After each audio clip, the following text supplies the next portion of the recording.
Good Saturday morning, everybody. Let me fix this camera a little bit. We are counting down to the official countdown, really, of the Artemis I launch. So NASA is going to begin the launch countdown for Artemis I starting this morning at about 10:23. So it's kind of kicking off right now. This is expected to launch, of course, Monday morning at about 8:30. You can see a live look here right now from NASA's live stream. That, of course, is the Artemis rocket out there right now. Looks pretty cool. Of course, if you're not aware of what's going on, right? A series of NASA missions with the Artemis mission is hoping to return humans to the moon and eventually go to Mars. Of course, again, this launch is expected to kick off Monday at 8:33. This month, of course, today at 10:23, really the official launch countdown begins. I did the math earlier this morning, and essentially it means that now we're at about 46 hours and 10 minutes until Monday at 8:33. So just doing that little quick map here. Of course, this is a series of increasingly complex missions. Artemis I is going to be uncrewed. It's essentially a test flight. So they're hoping to provide the foundation to eventually put humans on the moon. Beyond, of course, we know the eventual hope is to go to Mars.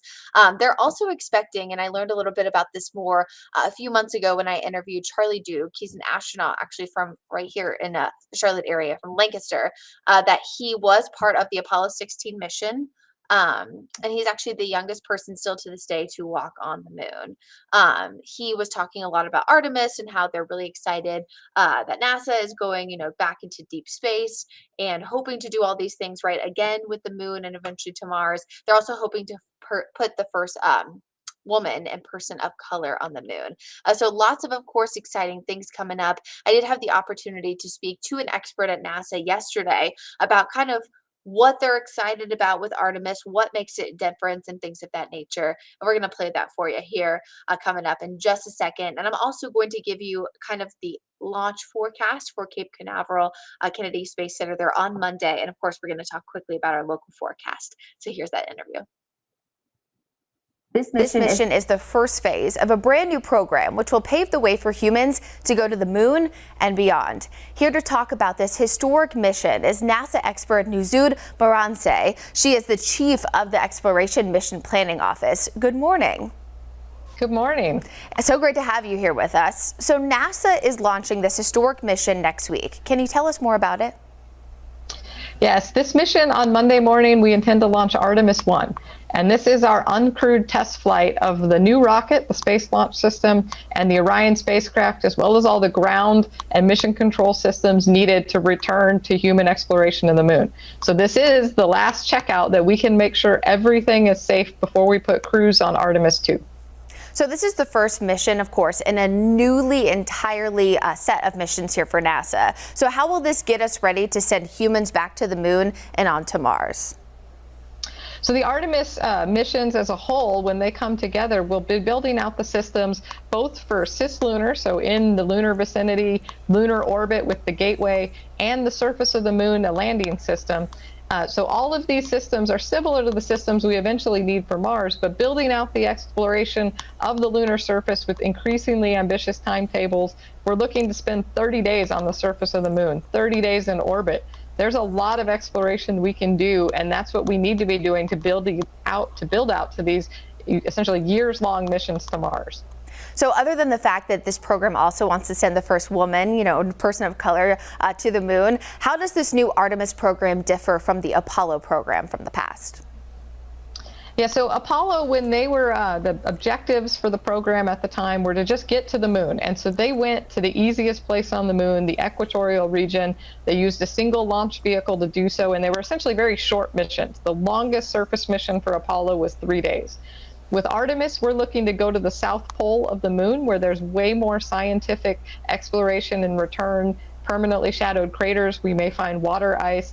All of that drives more performance into the vehicle, so we have a different architecture than they did for Apollo. But we're also looking on even Artemis III to spend at least 6 days on the surface. So very ambitious, lots of exploration we can do, and to do so sustainably so that we can keep exploring and do this year after year. Well, it's very exciting, and I know everyone, fingers crossed, right, that everything goes smoothly Monday morning. Thanks you so much for spending time with us this morning.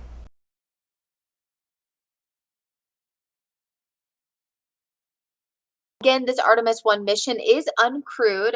This is expected to lift off Monday, August 29th at 8:33, NASA's Kennedy Space Center. Of course, they're in Cape Canaveral, Florida. Now, a lot of folks, right, oftentimes asking, and this is the case actually, with any NASA launch, of course, SpaceX launches from the past, is that what does it mean when you say 70% ago? That's the current kind of forecast, right? Well, it's because the weather, of course, has an influence oftentimes on these launch forecasts. So there's 10 different rules and multiple other parameters that the 45th Weather Squadron looks at to give some of these forecasts here. Let's see if my graphics want to move forward.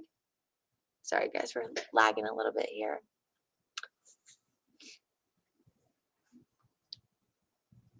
It looks like there's a bit of a connection issue here between our Weather One graphics and what you guys are seeing right there. So of course that was kind of our wide view here. And so if we can pop up Weather One again and see if we can progress forward there, maybe it'll start to pop up. If not, I can just give a quick synopsis. So essentially, 70% a go means there's a 70% chance that the liftoff is expected to happen, right? So of the 10 different rules that they look at, the three ones that they're monitoring right now for a potential to impact the flight is flight through precipitation, because there is still a forecast calling for about a 30% chance of rain in Cape Canaveral on Monday morning. But also, we are looking at the potential for the surface lightning potential there. The surface magnetic fields is kind of the second rule that they're watching. And then the third one is flights through cumulus clouds. Those are those puffy cumulus, kind of fair weather clouds that we typically see during a typical fair weather day, but the cumulus clouds can sometimes build so tall and become thunderstorm clouds, and because they're so dense, so thick, sometimes that can impact the flight. But right now it remains at 70% a go. We'll continue to get updates on that forecast, of course, from the 45th Weather Squadron here throughout the weekend. Locally, our weekend forecast calls for the humid conditions to continue. High temperatures will once again reach the lower 90s, and we'll see some lower rain chances, but mid to even end of next week, we'll start to see some of those slightly cooler temperatures once again.